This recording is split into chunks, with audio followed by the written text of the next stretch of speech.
Okey, kalau kita tengok sekarang ni output 5 volt untuk USB dan dia punya current 1.5 amp.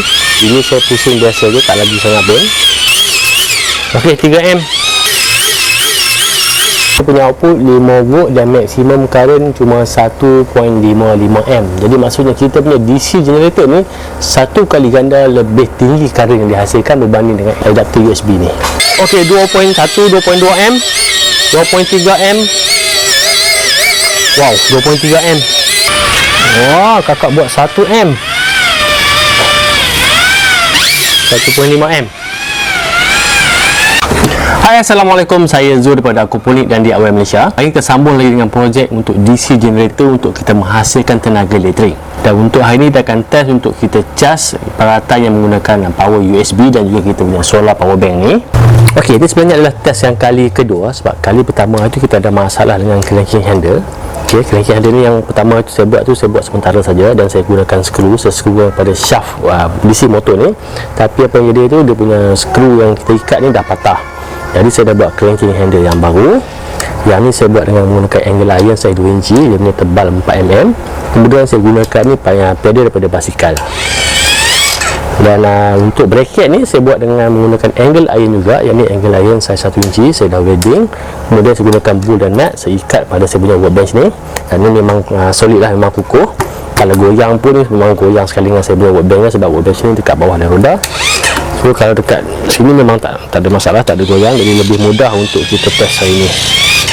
Untuk handle yang baru ni kita ada dua locking point. Yang pertama skru dekat bahagian depan, kemudian kita lagi skru dekat bahagian atas ni. So lebih kukuh lah.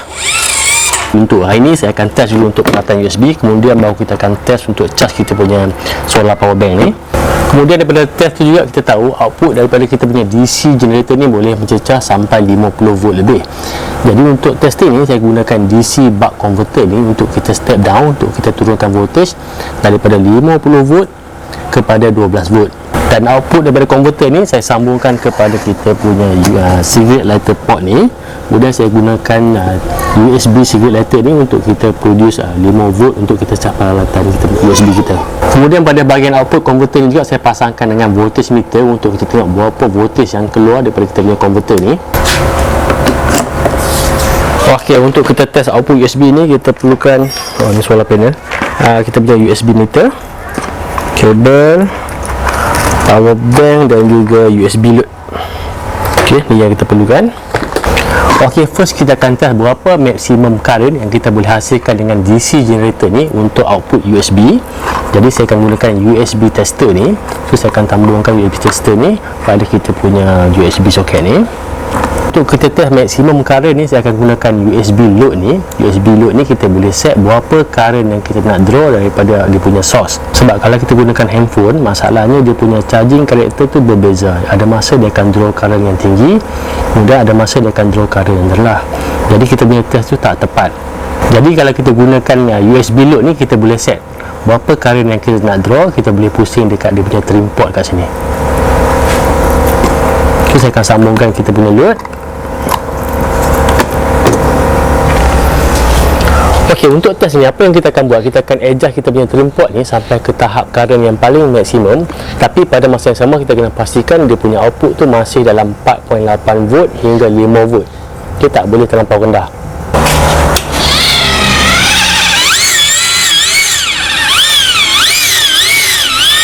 Okey, kalau kita tengok sekarang ni output 5 volt untuk USB dan dia punya current 1.5 amp. Ini saya pusing biasa je, tak lagi sangat pun. So saya cuma pusing macam ni saja, tapi kita dah generate 1.5 amp. Output masih lagi 5 volt, masih steady 5 volt. Current 1.5 amp. Bagi saya ni okey lah, tak ada lagi sangat pun saya pusing. Jadi sekarang apa yang saya akan buat, saya akan naikkan sikit dia punya load. Kita akan cuba sampai 2 amp.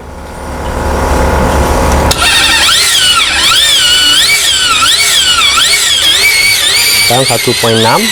Kita pusing sikit lagi. 1.7 amp.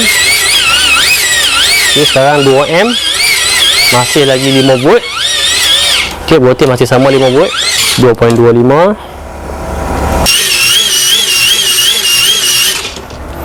Ok, 2.8.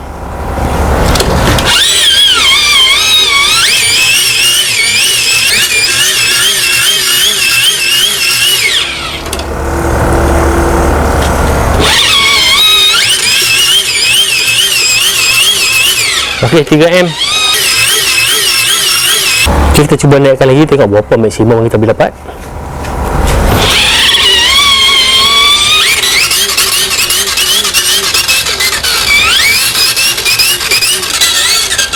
Okey, nampaknya limit pada DC generator ni memang setakat 3M saja.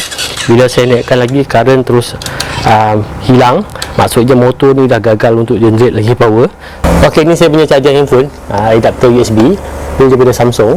Yang ni kalau tengok sini, dia punya output 5V dan maksimum current cuma 1.55A. Jadi maksudnya kita punya DC generator ni satu kali ganda lebih tinggi current yang dihasilkan berbanding dengan adapter USB ni. Jadi untuk USB tadi, USB kita dapat 5V 3M samaan dengan 15W. Next kita akan test pula untuk solar. Kita akan test solar ni untuk sistem 12V. Kita tengok berapa current yang kita akan dapat dan berapa total watt yang kita dapat hasilkan dengan menggunakan DC generator ni. Kita buat sambungan dulu. Kita keluarkan dulu sambungan pada kita punya converter ni. Jadi kita akan test dulu untuk kita charge kita punya power bank. Kita tengok berapa lama diperlukan. So sambungan untuk kita punya solar power bank ni kita akan sambungkan pada terminal PV ataupun input solar panel. Sampai, okey, sampai.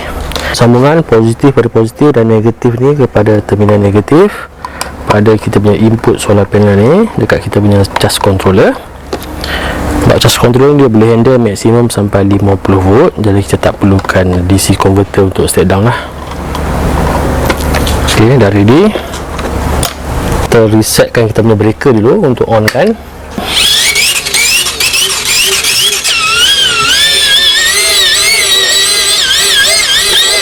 Okey, 2.1, 2.2M, 2.3M. Wow, 2.3M.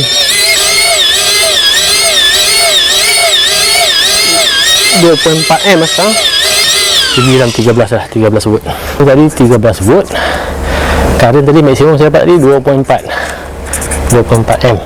Itu kita darab kan. So total kita dapat dalam 31.2W. Okey. Tapi ni nak dapatkan 2.4M ni memang agak berat lah untuk kita pusing tu. Dan macam tak masuk akal pula kalau nak charge, nak kena pusing macam tu sekali. Saya pun sekarang memang termengah-mengah lagi, penat. Jadi saya akan cuba cari yang mana rhythm yang sesuai, yang tak terlalu memenatkan untuk kita pusingkan kaki handle ni. Dan kita tengok berapa current yang kita generate. Kita cuba lagi sekali, tapi kita pusing slow aja. Okay, 0.3M, 0.4. Saya rasa kalau pusing macam setakat macam ni okey lah. Okay, kalau tengok sekarang ni voltage bateri dalam 12.2V. Saya nak tengok berapa lama yang saya perlu pusingkan cranky ni untuk naikkan 1V kepada 12.3V. Saya akan test selama 1 minit je. Tengok dalam masa 1 minit berapa volt tu. Okey, dah cukup 1 minit. Okey, voltage bateri sekarang 12.4V.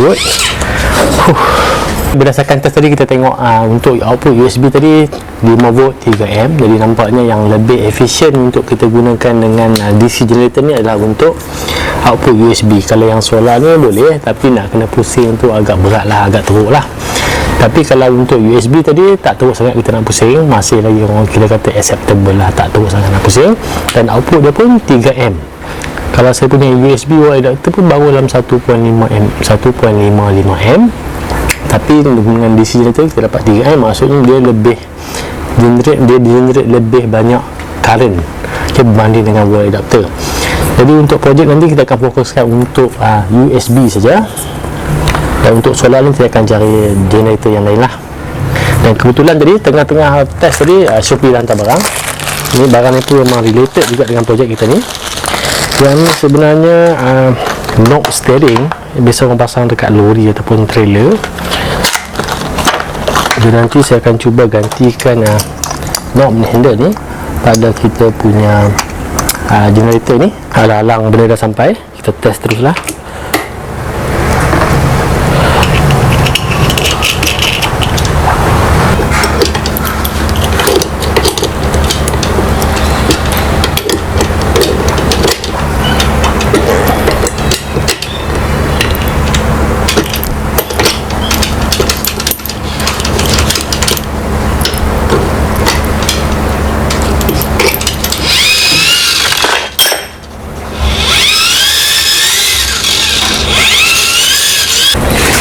Okey, output USB kita dah tahu, handle pun dah baru, cantik, memang selesa pegang.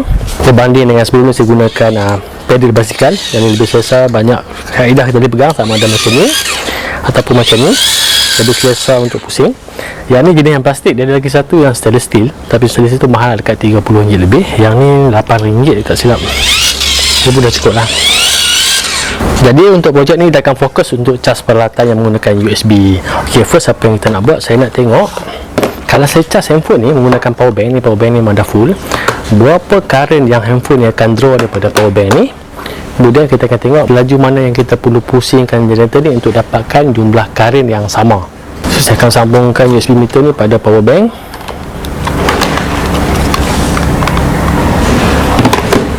Dan output dekat meter ni saya akan sambungkan pada handphone. Ini Samsung J7, dia punya bateri 3000 mAh. Sekarang tengah charging. Okay, sekarang dia tengah draw 0.53 A. Kalau kita tengok pada meter ni, masa kita charge handphone, current ni kadang dia naik, kadang-kadang dia turun, dia fluctuate. Biasanya saya tengok tadi dalam 0.47 hingga 0.51. Okay, dia akan naik, dia akan turun. Jadi sekarang apa saya akan buat, saya akan sambungkan meter ni pada kita punya output DC generator. Kemudian kita akan cuba pusingkan generator ni untuk hasilkan current yang sama untuk charge handphone ni. Kita tengok sekuat mana yang kita perlu pusingkan generator ni untuk dapatkan jumlah current yang sama. Ok, dah 0.46 A. Sekejap je, tak perlu laju pun. 0.47 macam ni saja kita perlukan untuk kita charge handphone ni. Okay, lagi satu saya akan test untuk kita charge power bank ni. Ni power bank ni 5200 mAh. Yang ni 20,000 tak silap saya, lebih besar. Jadi saya akan charge power bank yang kecil ni dengan menggunakan power bank ni. Kita tengok berapa current yang dia draw.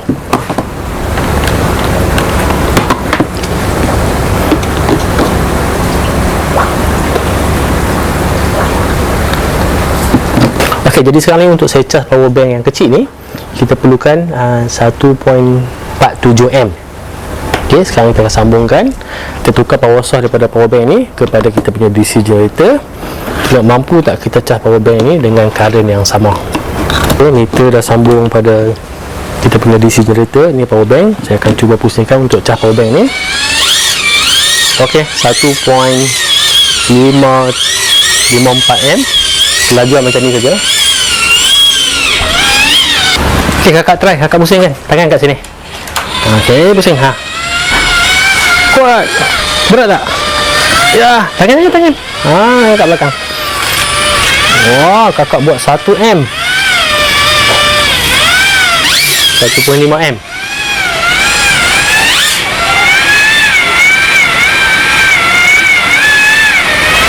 Kalau laju dia ringan sikit, lajukan sikit.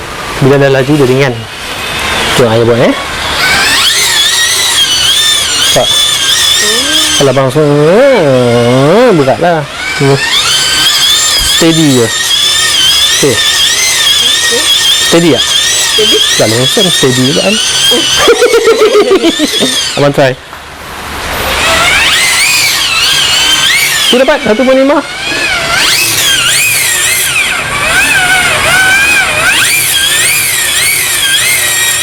boleh. Jangan stop. Cepat momentum. Tu boleh. So lepas ni nak main game, charge dulu. Jangan hal lah. Ok, nampaknya sampai setakat ni saja untuk video kali ni. Dah hujan. Dalam next video kita akan cuba lagi. Kita tengok apa projek yang kita boleh buat dengan menggunakan DC generator ni. Kat mana kita nak gunakan benda ni. Dan sampai setakat ni saja. Jumpa lagi. Assalamualaikum. Jangan lupa like dan subscribe ke channel Kepunyaan Indonesia. Jumpa lagi.